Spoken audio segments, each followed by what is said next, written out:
KIRO 7 Eyewitness News profiles. Phil Borges travels the world taking portraits of compassion, promoting the welfare of indigenous people. Why does he do it? We have so much to share, and we don't share quite as much as I think we should.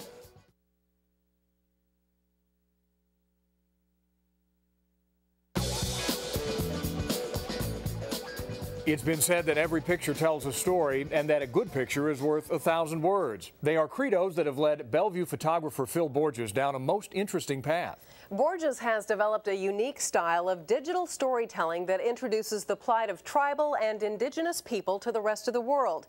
Call him artist or humanitarian, his portraits of compassion foster a greater understanding of third world cultures.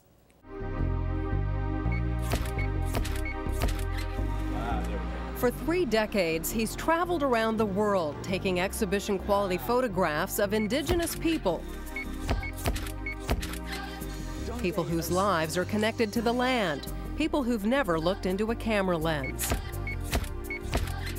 The people I take portraits of aren't as self-conscious about their face or their appearance or how they're going to come across in a photograph. They're mostly thinking about who I am, and they're engaged with me as I'm doing my thing. Thanks, God. But Phil Borges isn't interested in just taking pictures. He's interested in telling stories about the tribes he visits. Many are teetering on the edge of extinction. We know not quite as much as we should about the rest of the world, and we have so much to share, and we don't share quite as much as I think we should. So Phil Borges travels the world, taking portraits and writing stories about the people he meets, then displaying them in books and art galleries. His hope, to share the plight of indigenous people with the rest of the world. It's important for me to tell these stories because I've been going to these places, these remote places, for years, and I see the issues the people face. So I feel compelled to tell the stories. Stories like that of an 18-year-old woman named Abi. And her story is, she was born into this tribe called the Afar in northeastern Ethiopia. And the Afar practice the most severe form of female circumcision.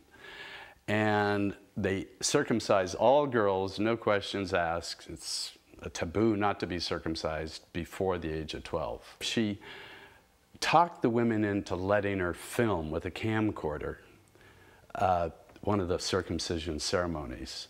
Because in the tribe, the men make all the decisions, but the women do all the circumcision. And they've been doing this for centuries. So she took this film that she made, and she showed it to the men. And they saw it, and they were totally horrified. There were 17 of these male elders, voted 15-2 to put an end to female circumcision. This woman was responsible for ending this practice that had gone on forever. The photograph became a part of a series called Women Empowered. What I'm trying to do with this Women Empowered series is illustrate the problem.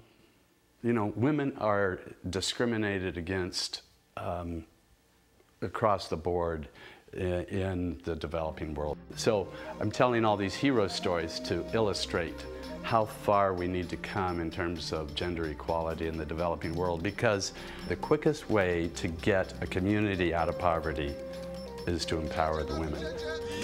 What I do is selectively tone these prints with a sepia toner. In his darkroom studio in Bellevue, Borges concentrates on separating his subjects from the background, from their environment. And one of the things in portraiture, you want your subject to be differentiated from the background, and that's one of the tools I've used. I really want these people to come forward, because my work is all about introducing individuals that most people don't get to meet. When Borges displays his work, he always includes the person's name, age, and something about their accomplishments in a caption below their picture. I love these faces. I love the texture and you know, people living close to the land like this. I mean, they're so beautiful. But really, I'm looking for stories. And The stories and the people have to come together. Borges says the secret to being a good photographer and visual communicator is getting intimate with your subject as quickly as possible. When I'm doing their portraits, that I've got to get it within 3 or 4 minutes, or else they'll start getting bored and they'll be sort of a little, you can almost see the curtain come down across their eyes. What I'm looking for is a strong presence, an openness, sometimes a vulnerability, mainly a presence of being right there with you. Because like I say, I want these pictures, when you look at them in the gallery, when they're life-size, to be staring into that person's eyes like they're right there with you, engaged in some sort of conversation. Yeah, so put your color balance, yeah, bring your ISO all the way up. Borges isn't satisfied with taking portraits and telling stories on his own. He's interested in teaching others the art of photographic storytelling. And then there's another shot. If you shoot up like that, shoot through her hands into her face. Today, in a workshop at the Chinese Information and Service Center in Seattle, Borges is showing a dozen fledgling photographers how to capture a group of seniors as they practice the ancient art of Tai Chi. Get her hand in focus and her face in the background. That's it. In turn, these student photographers will become mentors. They'll travel around the world and teach children from indigenous and tribal cultures to portray themselves and their way of life through the eye of a digital camera. The project is called Bridges to Understanding. Initially, what I wanted to do is give indigenous people a voice. Bridges to Understanding is an online classroom project that connects students from indigenous cultures with their urban contemporaries. The program not only leads young people to a deeper understanding of their own culture and the culture of others, but to an understanding of how cultural customs and beliefs impact the environment. There's so much that we do in our world, in our country, in the Western world, that impacts these people. Whether it's oil spills in their backyard or us spraying paraquat over their gardens to kill cocoa plants in our war on drugs. I mean, there's a lot of things we do that really very seriously impacts these people. So I wanted them to have a voice. This is how you control the brush size. Borges has established 15 Bridges sites around the world. It's yet another example of Phil Borges' mission to promote a deeper understanding about different cultures and people. And just understanding, it's not only poverty, but just understanding different worldviews and honoring them and being tolerant of them. An appreciation of diversity, not a fear of diversity.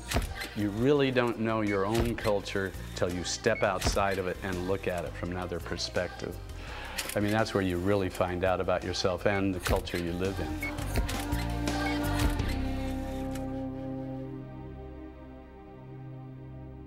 Borges' current project, Women Empowered, will be released in hard copy in March. For a glimpse of the series, just log on to our website at KIROTV.com. And that's it for this edition of KIRO 7 Eyewitness News Profiles. I'm Steve Rabel. And I'm Margot Myers. Thanks for joining us. Good night.